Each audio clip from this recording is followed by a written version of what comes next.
watching a congressman from the U.S. today claiming that the critics of Biden after the last debate are ableist. Yeah, right? I mean, well, I don't even know what to think about that. It's like, I see. So now here's your theory. Your theory is that it doesn't matter whether the president of the United States is able, because all discrimination between being able and unable is a form of prejudice. And that even applies with regards to the president of the United States. And so that means that all the people who are concerned that there might be something astray with him cognitively that we're being lied to about at a level that's almost inconceivable are now equivalent to like KKK racists from the 1940s. And that's your argument. And by the way, in relation to the same critique of his vice president, should you dare to criticize Kamala Harris, you are de facto a racist.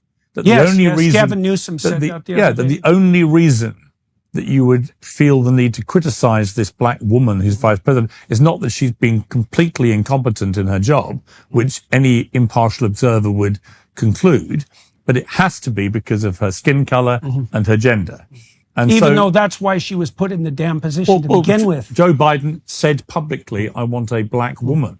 Right. And then he gets a black woman who is massively underperformed, which hasn't helped him at all. But no one's allowed to criticize her, because if you do, you'll be called a racist. And I find that one of the laziest tropes out there in modern society. It's a way of, I think we've discussed it before, but it's a way of stifling honest debate. It's a way of censoring legitimate criticism. It's a way of asserting moral superiority that's unearned. That's a lovely and actually, none of them really mean it.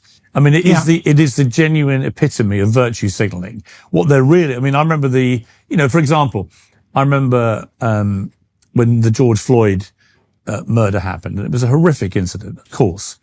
But I remember that soon after that, there was a Black Square Day announced on Instagram, where everybody had to signal their virtue about this by doing a black square. Now, I'd spent the entire morning on Good Morning Britain hosting debates about the George Floyd killing and showing enormous empathy and support for Black Lives Matter and what had happened. This is very early stages before a lot of stuff came out about the organization Black Lives Matter, which put a rather different gloss on them. But the principle that, this had been a terrible killing, that this man should never have been killed, that it was possibly racially motivated, all that kind of stuff. I was debating this with an absolutely open mind and being very empathetic to all these arguments. But I didn't do my black square on Instagram. And my sons got in touch with me and said, Dad, you got to do your black square. I went, why? We're getting criticized because you haven't done it. And I actually had posted a picture of a bottle of rosé wine, because I was having one in my local square. And I hadn't given any thought to the rule that I had to signal my virtue about this thing. And I then got absolutely annihilated by people saying, how dare you do this? Where is your black square? And I remember thinking, but all of you are going to go right back tomorrow morning to posting inane, self-aggrandizing photographs of yourselves on beaches or in nightclubs or in Ferraris or whatever. None of this means anything to you. Whereas tomorrow morning, I'll be back on air doing another 3 hours of debate about this to try and get the society in the world in relation to this issue back to a place of better racial justice. Now, which one is going to have a better effect on influencing people's minds? There you go, be an ableist again. Right. And that's the point, is that I found it such a trite and kind of pointless example of this cult of virtue signaling. It's worse than that. So I just finished a book, which is going to be published in November, and I walked through a sequence of biblical stories trying to explain what they meant psychologically. And I spent some time on the book of Exodus for obvious reasons. And there's a commandment in there that people misapprehend.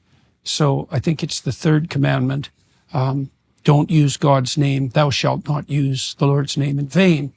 And people think that means don't swear or curse. And it sort of means that. There's a peripheral meaning that is associated with that casual use of the sacred, let's say. But that isn't what it means. It means don't claim divine virtue when you're working for your own purposes.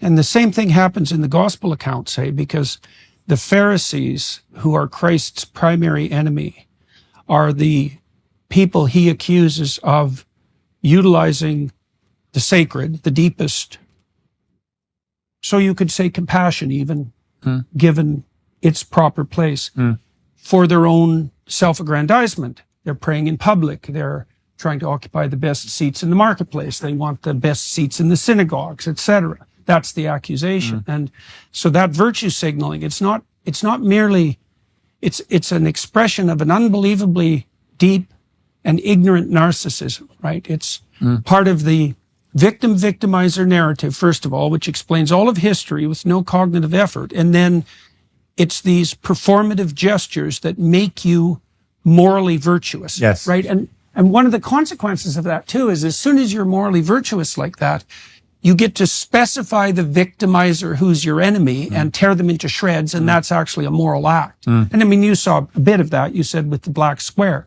Yeah. But it's an unbelievably pathological. But it was fascinating to me that my own children, all in their 20s at the time, that they were being contacted by friends saying, why has your dad done this picture of a bottle of wine? Where's his black square? Yeah. And they were kind of damned by association. Yeah. And were keen for me to rectify this problem. Yeah. And I had to say But to there's them, a tribal signaling there too. yeah, and I said, guys, I'm not going to do it. I'm sorry. I'm just not going to feel bullied into doing something that I think actually is pointless and trite, and that all the people doing it don't really care much about this cause and will be very quickly back to their normal work on Instagram, which is pumping themselves up and showing off and all the things people do on Instagram. I said, I'm just not going to play this game.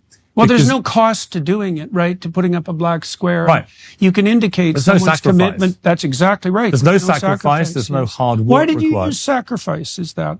Well, because I think that to really support a cause, whatever that cause may be, at some point you have to show a bit of sacrifice to that cause. You have to commit time or money or resources or whatever it may be to support reputation, put your head over the parapet. There has to be an element of risk and an element of sacrifice. Now, if all you're doing is following the hashtag trend of the day, there's no sacrifice, there's no risk taking. In fact, it's the opposite. The reverse. Yes, it's actually more courageous to say, I'm not going to do that. What I'm going to do is I'm going to do this.